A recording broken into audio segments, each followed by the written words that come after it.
This is it, folks. President Trump has just signed an executive order that is shaking the entire country. English is now the official language of the United States. And as you can probably guess, the liberal media is already in full force. So let's go ahead and break this down. The official text of President Trump's order states, quote, "From the founding of our republic, English has been used as our national language.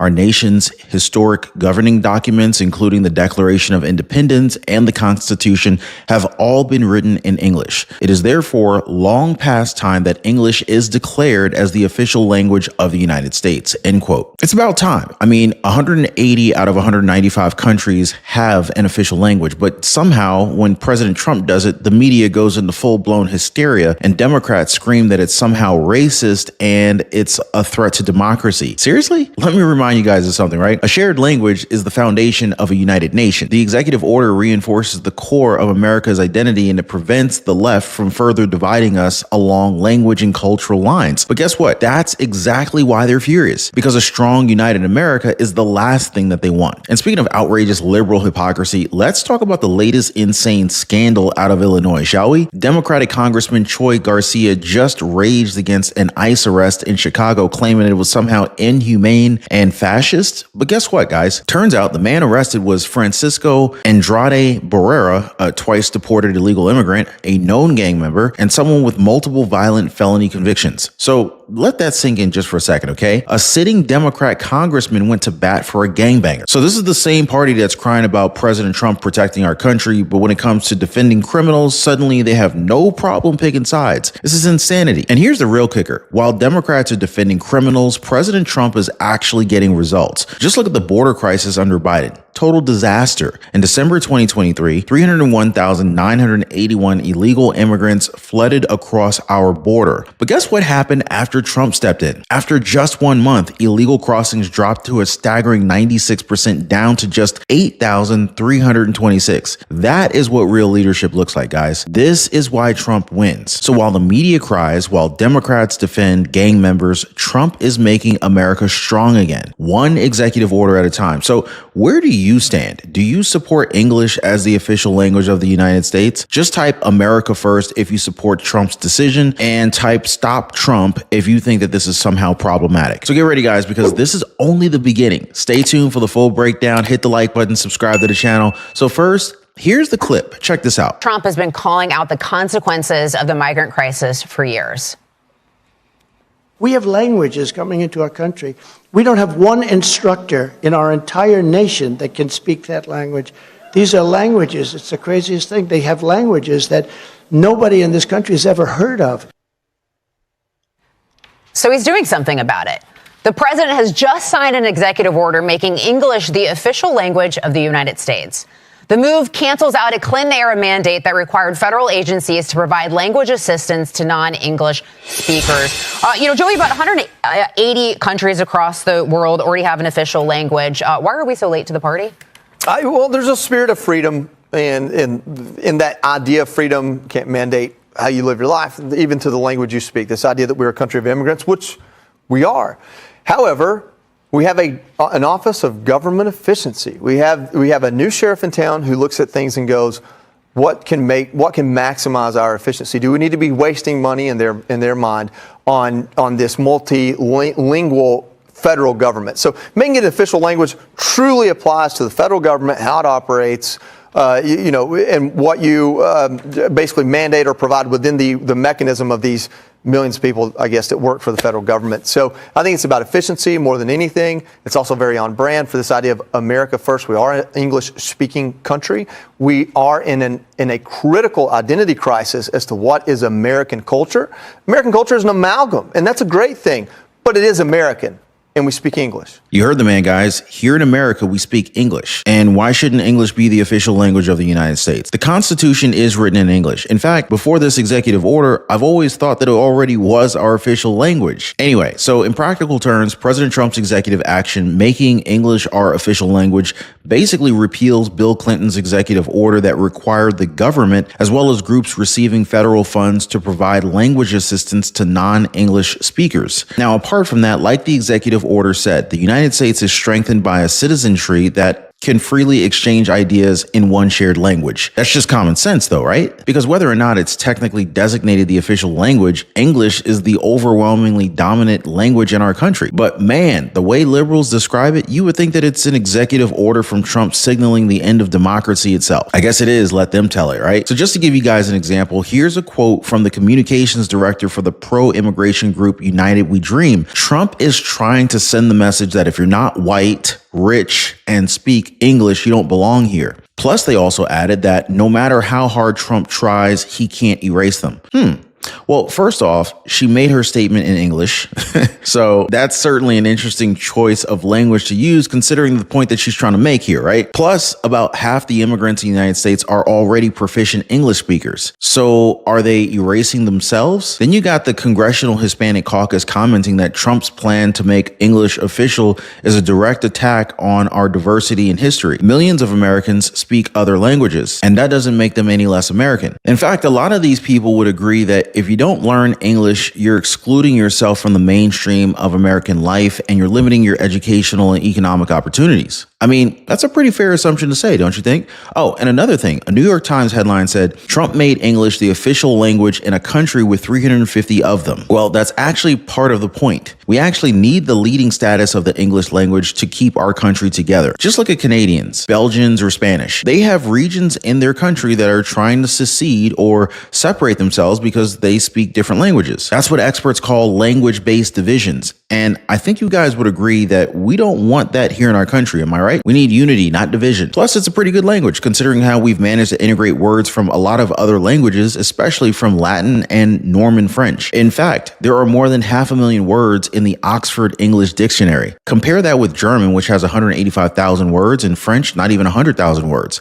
Today, about 1.5 billion people speak English, and about 400 million of those speak it as their first language. And I think that we can all agree, it is the language of business, entertainment, and the internet. Some other things that I found out about our wonderful language, there are more English speakers in India than in the UK, and roughly as many English speakers in Nigeria as in Britain. So really what I'm trying to say here is you just can't find a language that's as present and dominant as English. Something that you could also say about the Trump administration. So this executive order from President Trump designated English as the official language, but really it's just the US government giving English its due, you know? Drop a quick yes in the comments down below, guys. Hit the like button if I'm making sense. Also, don't forget to subscribe to the channel. Hey, by the way, guys, if you're one of the real ones who really enjoy what we do here on the channel, you've got to check out the Inner Circle. This is where our true supporters get exclusive access to content that I just can't share here, completely commercial free. It's also the best way to keep this channel going strong. So if you want to be a part of something special, join us over there. Links in the description or in the pinned comment down below. Connected to what we're talking about here, I just thought that I would go ahead and bring up this prime example of Democratic bellyaching, racists' threats to democracy. The usual, and of course, later it comes back to bite them in the butt. Now I'm talking about Illinois Democratic Representative Troy Garcia, who wrote a pretty scathing statement in reaction to an ICE arrest that took place outside of a Chicago charter school. Now, he described it this way.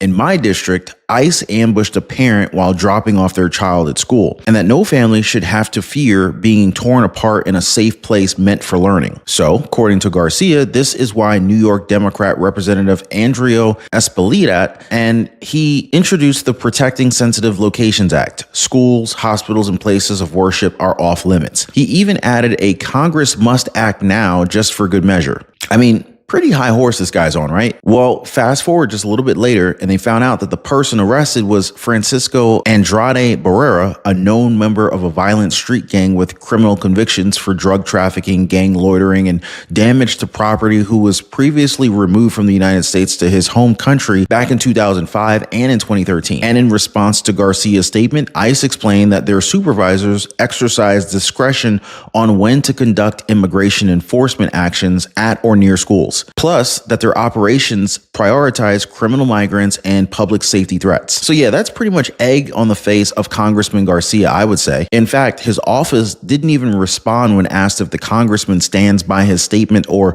whether he even finds it acceptable for ICE agents to perform enforcement actions on school property to remove criminal gang members. So this arrest comes after a January directive by Department of Homeland Security basically freed ICE agents to conduct enforcement enforcement actions at so-called sensitive locations, such places like schools, hospitals, or churches that were previously deemed off limits. So, under the new changes, deportation officers have far more discretion on where to conduct their arrests, making it much harder for criminal migrants like Andrade Barrera to avoid justice. I mean, do you think that these criminals would discriminate where they target their victims? So yeah, get them wherever they are, especially if they're gangbangers like this guy. You know what I mean? In fact, even officials at the border are saying how it's refreshing that President Trump has prioritized the American people's security over these criminal migrants. Here, take a look at the stats. This is the action on immigration in just 1 week's time. What she's talking about is the reinforcement of the Alien Registration Act. It's been in practice before. Trump administration's bringing it back. Pete Hegseth, the Secretary of Defense, was in Gitmo this week. You've heard about the several hundred Venezuelans being cycled in and out of Gitmo, then more migrants being taken there this week. That's what Dana and I were talking about at the top of the show, the gold card proposal. You pay $5 million, you may get access under certain conditions to U.S. citizenship. And then you got 90 illegal aliens arrested in Texas. Only 90 in the state of Texas. Important for that. Jimmy will swing on over here. These are the southwest border encounters that we found 1 year and 1 week ago to the day. So this is February 15th of last year. In one day, 6,700. All right. On Saturday, for the entire border, not just what we saw in Texas, the entire border, you're at 200. That's a decrease of 97%. Extraordinary change. You know who knows that well? Mark Daniels, the sheriff of Cochise County in Arizona, southeastern section of the state. And Sheriff, good morning to you. Wow, it's quiet. You can tell us how it looks to you, but you talk about messaging and engagement and consequences. Why do all three of those matter? Well, it's collective. All three. You look at the last 4 years, Bill and Dana, where we've been. We had intellectual avoidance and abandonment with intended consequences.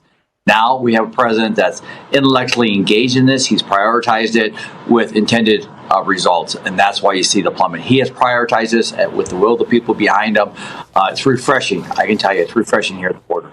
Like President Trump said on Truth Social, the invasion of our country is over after his first full month in office. He mentioned how they were able to quickly apprehend illegal immigrants at the southern border, all of whom were quickly ejected from our nation or, when necessary, prosecuted for crimes against the United States of America. And in case you were wondering, Trump's apprehensions of 8,326 is definitely a record low, representing a 96% drop from Biden administration highs in December 2023, where the CBP reported 301,981 encounters at the southern border. The Biden administration even had single days where apprehensions approached 10,000 illegal immigrants, so more than the new administration's monthly total. He didn't even need a bill from Congress to do it, just executive action and tougher messaging. After heavily campaigning on border security and cracking down on illegal immigration, Trump signed executive orders that declared a national emergency at the border and deployed the U.S. military to combat the surge. He also signed orders ending birthright citizenship, suspending refugee admissions, ending the use of an app at the southern border to admit migrants via humanitarian parole, and resuming border wall construction. He had the Pentagon even step in, deploying troops to the southern border and opening Guantanamo Bay to migrants. ICE was even able to execute high-profile raids in sanctuary cities that yielded more than 1,000 daily arrests, including those of violent criminals and gang members. Now that's what I'm talking about. And these efforts are already translating to financial benefits to actual Americans. For example, tens of millions of dollars were taken back from New York City, designated for hotels where migrants were being housed. You see what you get with a president who's present and dominant? Now, just like the English language, I'm telling you guys, and Trump is definitely not stopping here. Another recent order directed all federal agencies to identify all federally funded programs providing financial benefits to illegal immigrants and take corrective action. So they're really cutting this off at the knees, making sure federal funding will not be used to support sanctuary policies or assist illegal immigration. And I say amen to that, right, guys? Drop a quick comment down below. Let me know what you guys think about the latest America First actions from our president. More on these in our future videos, but don't go just yet, guys. Definitely check out the recommended videos about to pop up on your screen. As always, thanks for hitting the like button and subscribing. We'll see you next time.